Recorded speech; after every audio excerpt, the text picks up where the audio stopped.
नमस्कार। आज हम बात करने वाले हैं इंडियन नेशनल आर्मी यानी आईएनए और इसके लीडर सुभाष चंद्र बोस की। ये एक ऐसी कहानी है जो अक्सर किताबों के पन्नों में कहीं दब सी जाती है। एक ऐसी अविश्वसनीय कहानी जिसने एक बहुत बड़े साम्राज्य को उसके सबसे मुश्किल दौर में सीधी चुनौती दे दी थी। सोचिए जरा, एक आदमी जो अपने ही घर में कैद है, नजरबंद, वो अचानक गायब कैसे हो जाता है? और वो भी कब? जब पूरी दुनिया में वर्ल्ड वॉर चल रहा हो। वो महाद्वीपों को पार करता है और अपने देश की आजादी के लिए एक पूरी की पूरी सेना खड़ी कर देता है। आखिर कैसे? चलिए इसी असाधारण सफर को समझते हैं। कहानी का पहला अध्याय, नेताजी का महान पलायन। मतलब ये एक ऐसी घटना थी जिसमें हिम्मत और रणनीति दोनों अपने चरम पर थे। तारीख थी 17 जनवरी 1941।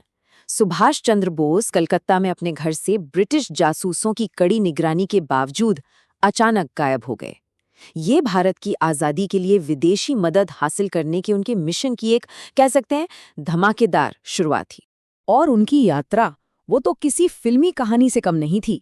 कलकत्ता से निकलकर पेशावर और काबुल होते हुए रूस पहुंचे, लेकिन फिर जर्मनी ने रूस पर हमला कर दिया तो उन्हें जर्मनी जाना पड़ा और अंत में एक खतरनाक सबमरीन से सफर करके जून 1943 में वो टोक्यो पहुंचे। मतलब ये एक ऐसी यात्रा थी जहां हर पल मौत का साया था, और वो भी युद्ध से तबाह हो रहे महाद्वीपों के बीच। जर्मनी में ही सुभाष चंद्र बोस को वो नाम मिला जिससे हम सब उन्हें जानते हैं, नेताजी, यानी सम्मानित नेता। उन्होंने वहां फ्री इंडिया सेंटर की स्थापना की और यहीं से पहली बार गूंजा वो नारा जो आज हमारी रगों में दौड़ता है, जय हिंद। वैसे एक मजेदार बात यह है कि नेताजी के आने से पहले ही भारत के लिए एक सेना बनाने की नींव रखी जा चुकी थी। चलिए देखते हैं कि ये सब शुरू कैसे हुआ। तो देखिए, आईएनए का जो आइडिया है ना, वो सबसे पहले आया था कैप्टन मोहन सिंह के दिमाग में। वो ब्रिटिश इंडियन आर्मी के एक अफसर थे।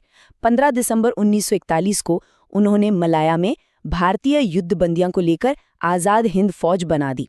और दूसरी तरफ थे रास बिहारी बोस, जो जापान में रहते थे। उन्होंने विदेशों में बसे भारतीयों को एकजुट करने के लिए इंडिया इंडिपेंडेंस लीग बनाई। इस सेना का पैमाना वाकई चौंकाने वाला था। शुरुआत में ही करीब 50,000 भारतीय सैनिकों और अफसरों ने इसे ज्वाइन कर लिया। और ये कौन थे? ये वही सैनिक थे जिन्होंने जापानियों के सामने सरेंडर किया था। ये आज़ादी के लिए एक जबरदस्त लहर थी। और फिर वो ऐतिहासिक पल आया, 7 जुलाई 1983। रास बिहारी बोस ने आज़ाद हिंद फौज की कमान नेताजी सुभाष चंद्र बोस को सौंप दी, और इसी के साथ नेताजी आईएनए के सुप्रीम कमांडर बन गए। तो सेना तो बन गई, लेकिन नेताजी का अगला कदम था इस आंदोलन को अंतर्राष्ट्रीय स्तर पर एक पहचान दिलाना। इसके लिए उन्होंने एक औपचारिक सरकार की स्थापना की। 21 अक्टूबर 1943 को बोस ने सिंगापुर में आरजी हुकूमत आज़ाद हिंद यानी आज़ाद भारत की अस्थायी सरकार की स्थापना की। और सुनिए, ये कोई नाम की सरकार नहीं थी। इसका अपना मंत्रिमंडल था, अपनी करेंसी, अपना सिविल कोड था। इसका हेडक्वार्टर रंगून में था और जर्मनी, जापान जैसी धुरी शक्तियों ने इसे मान्यता भी दी थी। नेताजी की रणनीति भी कमाल की थी। उन्होंने आईएनए की ब्रिगेडों के नाम क्या रखे?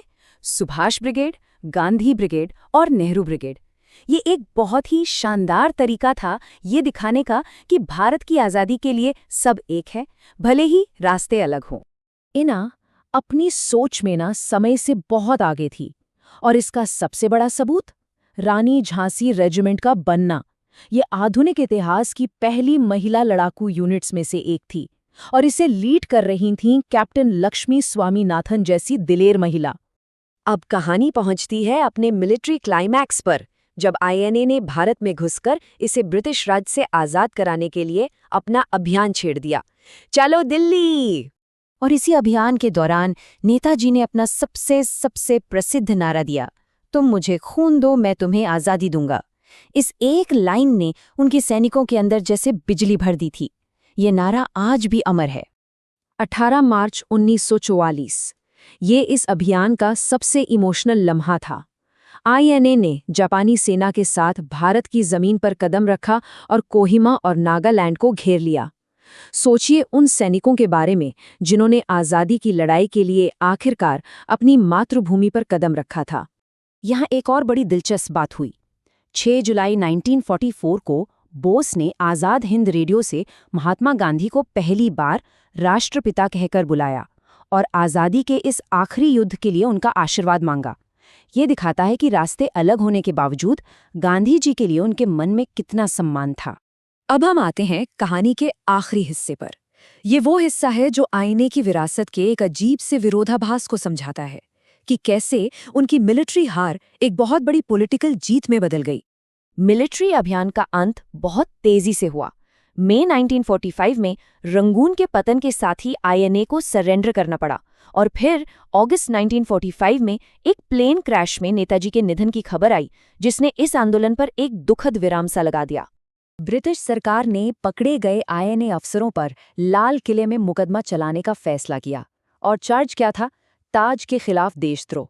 सरकार सोच रही थी कि वो एक मिसाल कायम करेगी, लेकिन उनका ये दांव बुरी तरह उल्टा पड़ गया।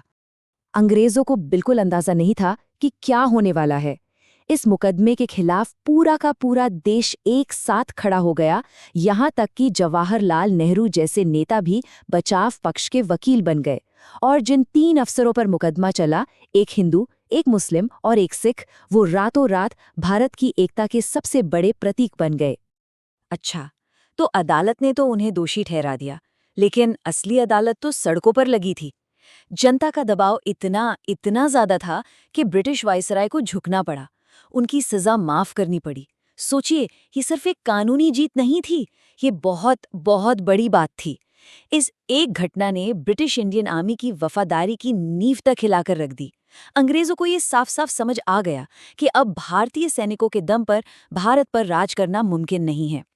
और यहीं पर ये विश्लेषण हमें एक बहुत बड़े सवाल के साथ छोड़ जाता है कि भले ही आईएनए के सैनिक जंग का मैदान हार गए, तो क्या उन्होंने आखिरकार भारत की आज़ादी की लड़ाई जीत ली? इस पर जरूर सोचिएगा।